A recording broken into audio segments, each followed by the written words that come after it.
esporte olímpico e paralímpico, coincidências, divergências e especificidades, numa perspectiva contemporânea. Estudar esporte na cultura significa tentar compreender o seu papel, suas formas de manifestações e os valores que transmite para a sociedade. Nessa questão, insere-se, entre outros objetos, os esportes adaptados, representados no âmbito mundial, inclusive pelo esporte paralímpico. A sociologia se ocupa do esporte desde o século XIX, procurando avançar na reflexão sobre os aspectos como sua origem, sua importância e suas relações culturais, suas relações de poder e suas relações religiosas, e de como elas se permeiam entre si.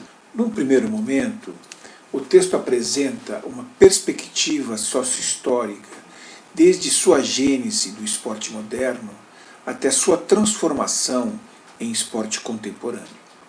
Num segundo momento, caracteriza o esporte paralímpico como um objeto que herda características do esporte olímpico, a qual se configura como um fenômeno em processo de expansão.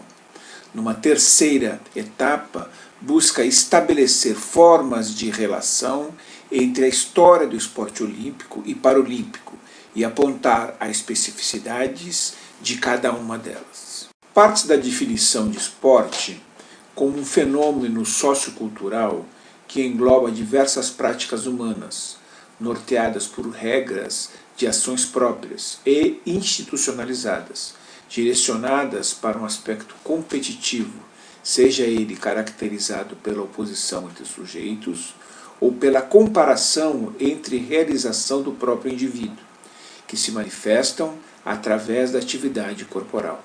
O esporte teve sua gênese na Inglaterra no século XVIII e teve como características geradoras do esporte moderno principalmente o declínio da propensão das pessoas daquela época em obter prazer por meio de participação direta ou indireta de atos de violência física, e a preferência pela existência prévia de um grau mínimo de cooperação não violenta entre os participantes. As escolas públicas daquela época eram frequentadas por alunos de classes sociais privilegiadas e tinham a função principal de transmitir valores ligados à coragem, ética, tolerância ao sofrimento, altruísmo, virilidade, competitividade, respeito a normas, entre outros, pois formariam os homens que iriam atuar na indústria, no comércio e na administração do Império Britânico. Naquela época, cada unidade escolar ou cada região da Inglaterra possuía formas de normatização próprias. Houve a criação de inúmeros jogos, mas diversas formas de praticar o mesmo jogo. A modernização da sociedade inglesa, através da melhoria da indústria e do meio de transporte, melhorou o intercâmbio cultural entre as suas regiões. O esporte, bem como a sociedade, passaram por importantes estágios de transformação. Através dessa transformação social e cultural, se estabeleceram alguns aspectos que vêm diferenciar o esporte das manifestações culturais anteriores à sua gênese, começando aqui a racionalização e a universalização das suas normas. A escrita das normas aponta algumas categorias construídas historicamente que definem o esporte moderno, as quais são demarcação do tamanho e forma das áreas de jogo, duração dos jogos, redução do número de jogadores, igualdade do número de jogadores entre as equipes, limitação do uso da força física, igualdade de chances na disputa, especialização dos papéis, racionalização das práticas e processos, burocracia, quantificação e registro de regras. Devido à seriedade e o crescente fenômeno do esporte, derivada principalmente dos resultados das competições entre as equipes, o esporte amador começa a perder espaço para o esporte profissional. O esporte profissional exigia melhor performance e, consequentemente, maior dedicação dos atletas. O processo de profissionalização ajudou o esporte a tornar-se popular, pois produziu uma massificação de suas práticas e significados, mas principalmente a ascensão social. Neste momento do processo, deu-se início ao embate entre a ideologia amadora, a aristocracia, com o objetivo de elitizar a prática e fazer um instrumento de diferenciação social, e o profissional, origem da burguesia, onde o objetivo era produzir capital com o esporte. É devido à busca da afirmação da supremacia social aristocrática que os Jogos Olímpicos, elaborados pelo Barão de Coubertin no final do século XIX, têm princípios primordialmente amadores. Surge nesse período o olimpismo, que procura e nortear a criação dos Jogos Olímpicos modernos, como um fenômeno internacional que transmitia valores da nobreza. Seu objetivo é colocar o esporte a serviço do desenvolvimento harmonioso do homem, promovendo a sociedade de paz e preservação dos direitos e dignidade humana. O esporte sofreu transformações constantes em sua história, de acordo com mudanças no social, o que colabora para formar o fenômeno que se apresenta na sociedade contemporânea. As transformações sofridas pelo esporte contemporâneo foram graduais, tanto as mudanças de paradigma quanto dos seus marcos históricos. Tais processos começaram a ocorrer de forma mais significativa durante e após a Segunda Guerra Mundial, quando o uso político, a popularização e a mundialização do fenômeno esportivo foram maiores. Isto acabou culminando na Guerra Fria também, pois nesse período o esporte tomou conotação política, devido à sua capacidade de comparações de performance e de enfrentamento entre as nações. O fortalecimento dos Jogos Olímpicos ocorre na perspectiva espetacular do esporte, já que a eficiência do seu uso político dependia da sua divulgação, tornando-o uma manifestação cultural importante, gerando interesse que unificasse as formas de comunicação a nível global.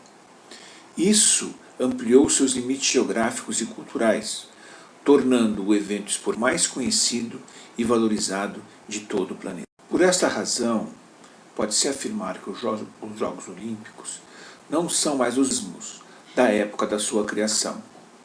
Embora ainda busque transmitir valores morais ligados ao olimpismo, incorpora as transformações sociais importantes do fenômeno esportivo e também se pauta na sua própria comercialização, mas se baseia principalmente em ambiente de alto rendimento. A sociedade contemporânea se depara com o fenômeno esportivo com um objetivo heterogêneo muito presente no seu cotidiano. Uma forma que cresce em importância a cada dia objetiva a inserção de pessoas com deficiência no mundo esportivo, a partir da adaptação das práticas. O princípio da inclusão consiste na incorporação de corpos que se encontram fora dos padrões de normalidades, sejam físicas, fisiológicas, comportamentais ou sociais. O movimento de inclusão é uma forma elaborada que procura, através das ações articuladas, adaptar a pessoa com deficiência à sociedade e a sociedade à pessoa com deficiência.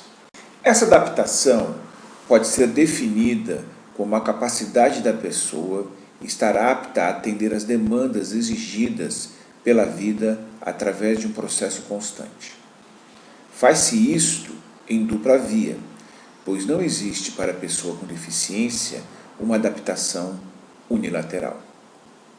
O esporte adaptado é um exemplo desse processo, pois aumenta o leque de possibilidades. Pode ser definido como um fenômeno esportivo modificado ou criado para suprir as necessidades dos envolvidos. Essa vertente do esporte se apresenta na sociedade contemporânea em diversos ambientes e sob diversas formas. Porém, existe um movimento que se destaca, o esporte paralímpico, principal evento de divulgação do esporte adaptado, que tem nos Jogos Paralímpicos seu principal evento em nível mundial. A palavra paralímpico deriva da preposição grega para, que significa ao lado, paralelo, e da palavra olímpico, uma referência à ocorrência paralela entre os Jogos Olímpicos e Paralímpicos desde 1960. A palavra paralímpico era originalmente uma combinação de paraplégico e olímpico. Entretanto, com a inclusão de outros grupos de pessoas com deficiência e a união das associações ao movimento olímpico, ela tornou outra conotação. O primeiro registro de aparições do esporte adaptado são datados de 1871, na escola para cegos em Ohio, Estados Unidos. Ela oferecia a prática do beisebol.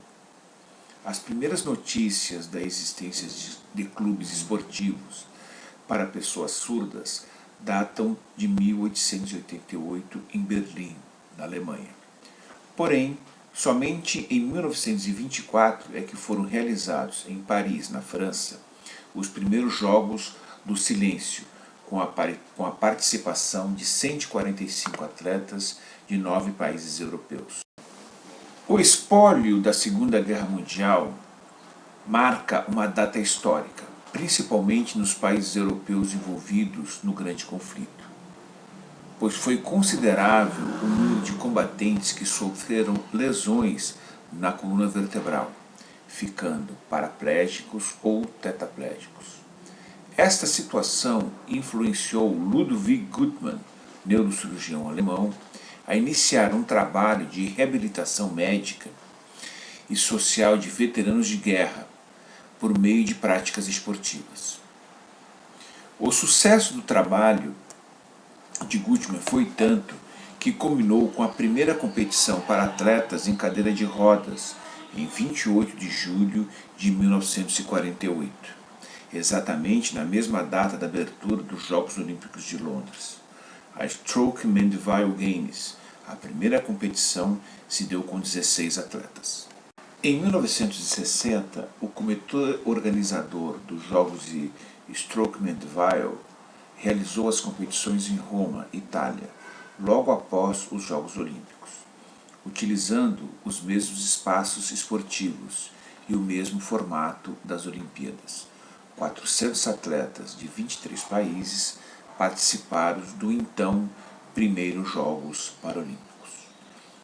Dessa forma, os Jogos Paralímpicos, que começaram como um evento de fortes implicações sociais e fins terapêuticos, tornam-se agora o evento esportivo mais importante para as pessoas com deficiência no âmbito mundial. O esporte paralímpico tem como protagonista o atleta com deficiência. Tradicionalmente, os competidores pertencem a 6 diferentes grupos: atleta com paralisia cerebral, atleta com lesão medular, atleta com amputação, atleta com deficiência visual, atleta com deficiência intelectual e les autres, o qual inclui todos os atletas com alguma deficiência de mobilidade não incluída nos grupos acima. Existem 2 tipos de sistemas de classificação: o médico, que verifica o nível mínimo de deficiência e não leva em conta a capacidade funcional, e o funcional, que identifica como o atleta executa as habilidades específicas da modalidade. A classe de um atleta é expressa através de um número, que não é transferível de uma modalidade esportiva a outra.